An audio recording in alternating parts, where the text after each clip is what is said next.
কাটাটা বের করে সেটা আপনাদের সামনে আমি তুলে ধরার চেষ্টা করবো। দেখুন দেখুন দেখুন দেখুন দেখুন কীভাবে প্রদীপটা মাছটা পুরো সুন্দর ফ্রেশ করে কাটছে সেটা আমি তুলে ধরার চেষ্টা করবো। ডিম হয়েছে নাকি? ডিম হয়েছে না?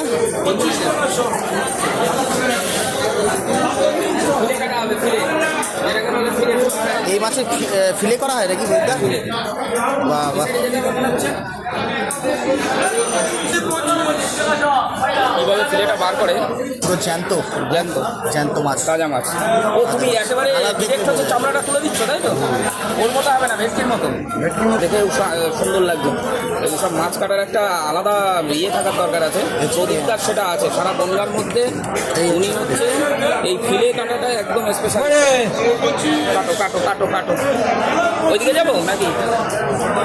জালিটাতে ছাল তুলছে দেখো পুরো।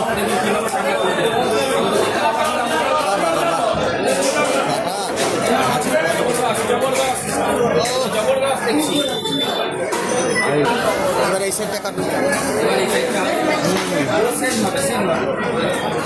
জ্যান্ত গজাল মাছ ফিশ ফ্রাইয়ের জন্য কাটা হচ্ছে। এটা বনগা নিউ মার্কেটে কাটছে আমাদের এই যে প্রদীপটা।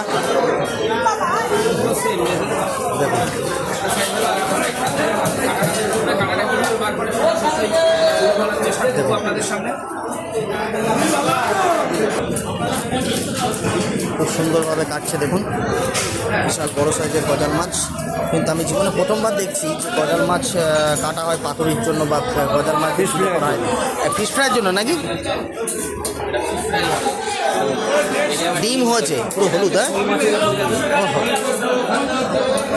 দেখুন এবার প্রদীপের ছালটা ছাড়াবে।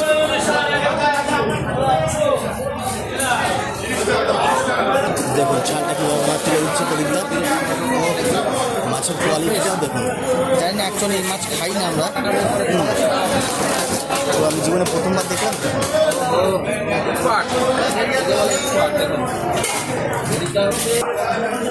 দেখুন কাটিং চলছে,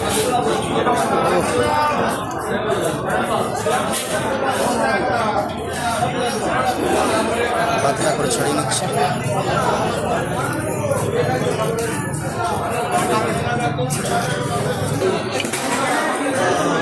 চোখের থেকে আমাদের ফোনে ভালো